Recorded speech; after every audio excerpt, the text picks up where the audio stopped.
Okay, let's unpack this. I have to be honest, when I first looked at the source material for today, I uh I thought there'd been a mistake. You thought I sent you the wrong file. I seriously did. I mean, look at this. On one side, we have blockchain, Uh-huh. Bitcoin, encryption, all that bleeding edge fintech stuff. Mm-hmm. And on the other side, textual criticism, which is, let's be real, the ancient sort of dusty study of biblical It manuscripts. does feel a bit like putting a cyberpunk hacker and a medieval monk in the same room and, telling them to find common ground. Exactly. It feels like a total mismatch. But then I read the main source for today, this paper by Josh Takahashi, and I realized something. What's that? That hacker and that monk, they're not just going to get along. They're trying to solve the exact same problem. They really are. And that problem is, in one word, trust. Trust. Yeah. How do you guarantee a record is true when you can't fully trust any single person handling it? Takahashi's argument is that, well, the Bible was kind of the original blockchain. That is a bold claim. So today, that's what we're going to do.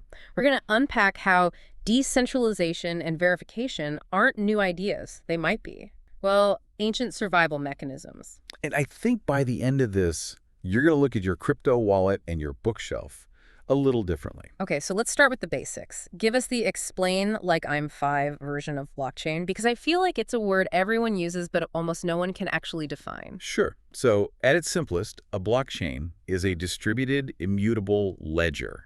Okay, let's break that down. Ledger. Just think of a checkbook, a list of transactions.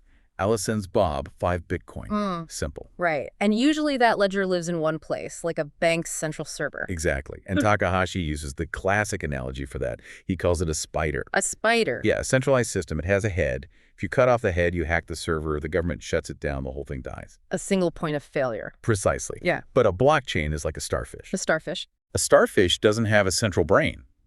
Its neural network is spread across its whole body. You can cut off an arm, and not only does the starfish survive— The arm can grow back? Right. And in a blockchain, the ledger isn't on one server, it's on thousands of computers. We call them nodes, all at once. Everyone has a copy. So to hack it, you'd have to hack thousands of computers at the exact same time. More than half of them, yeah. Which is practically impossible. It's strength in numbers. Now hold that image of the starfish, Okay. because Takahashi says the exact same logic applies to the Bible. This is where we need to define the other side of this. Textual criticism. That name, it just sounds so judgmental. It's an unfortunate name, I agree. Criticism here is meant in the scientific sense, like critical analysis. It's really the data science of history. And the data science of history. Okay, I like that a lot better. See, we don't have the original documents the apostles wrote. The autographs, they're long gone. What we have are copies. And copies of copies. And copies of copies of copies. Now, if it were a spider system, there'd be one master copy in a vault somewhere. But that's not what happened. The text went viral. It literally did. It spread all over the Roman Empire.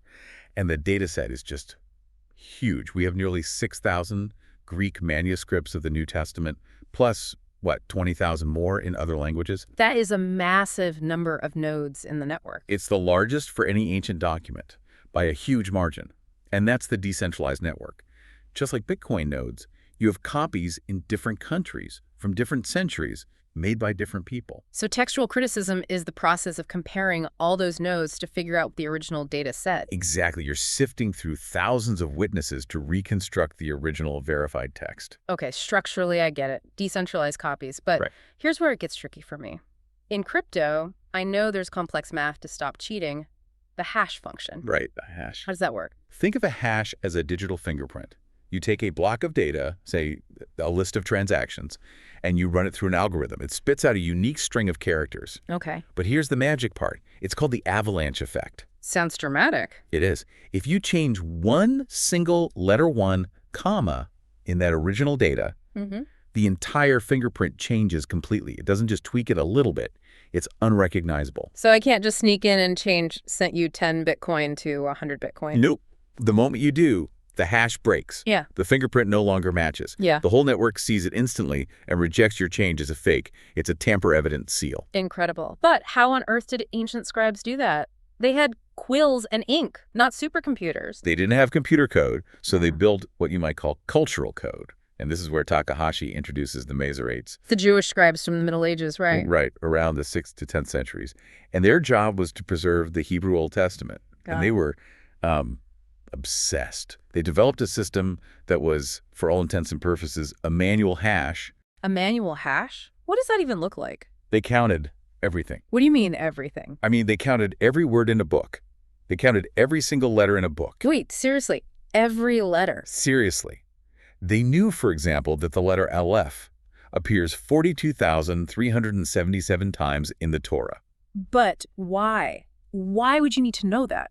It was their checksum. Imagine you're a scribe. You just spent a year copying the book of Genesis. When you're done, you're not done. You have to run the math. You have to count every single letter in your new copy. And if your count is off by even one, if you have 42,376 Alephs instead of 377. You just find the mistake and fix it, right? No. In many cases, the rules were so strict that entire copy was now considered invalid. It had to be buried or destroyed. Whoa. That's like deleting a year of code for a single typo. That's their proof of work. The cost of an error was so high, it forced an almost inhuman level of accuracy. And didn't they find the middle letter of a book, too? Yeah. They calculated the exact middle letter of the entire Pentateuch. If the middle letter of your copy wasn't that exact character, your hash was broken. You failed. That's genius. You can't just slip in a new sentence or change a doctrine because the math wouldn't add up anymore. Exactly. It functions just like the avalanche effect. It makes tampering obvious. Okay, so that's verification. But what about identity? In crypto, digital signatures prove you are who you say you are. Public and private keys, right? Yeah. How did the ancient world handle that? They had their own kind of metadata. It was called the Masorah. The Masorah. If you look at a page from a famous manuscript like the Aleppo Codex, you'll see the main text in the middle. But all around the margins, top, bottom, sides, there's this tiny, almost microscopic writing. I've seen that. I always just figured it was commentary or something. Not commentary. It's data. It's an authentication apparatus. Those notes would record statistical information. For example, if a word was spelled in a really unusual way, the Masorah would have a note saying, "This spelling appears 3 times in the Torah. Here, here, and here." Ah, I see what that does. It stops a future scribe from correcting what looks like a typo. Precisely. It locks the anomaly in place. It's a note to the future that says, this isn't a mistake, it's a feature. Don't touch it. It authenticates the data string. That's so fascinating. It's like read-only permissions written in the margins. Okay, but let's talk about the biggest crypto buzzword of all, consensus. The power of the majority. Right. Because what if someone does manage to fake a record? In crypto, that's the famous 51% attack. To rewrite the Bitcoin ledger, you'd need to control over half the computing power of the entire global network. Which is basically impossible. You have to hack the crowd, not a single server. Exactly. Now apply that to the manuscripts. Let's say a scribe in the 4th century goes rogue. He wants to change the Gospel of John to say Jesus was born in Athens, not Bethlehem. Okay. He writes his fake version. He does. But now his manuscript is one node out of thousands. And when scholars compare it, it stands out like a sore thumb. Right. If 5,000 manuscripts say Bethlehem and one says Athens, the consensus mechanism catches the error instantly. You know, this really pushes back against that game of telephone argument you always hear. The telephone game objection, yeah. People say the Bible must have been changed over the years, but that assumes it's a single chain, one person whispering to the next. A spider. Right. Right. But it wasn't a single chain. It was a starfish.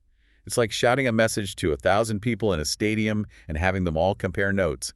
The message gets preserved. This is all great in theory, but is there proof? Do we have a moment where we could actually test this scribal blockchain and see if it held up? For a long time, we didn't.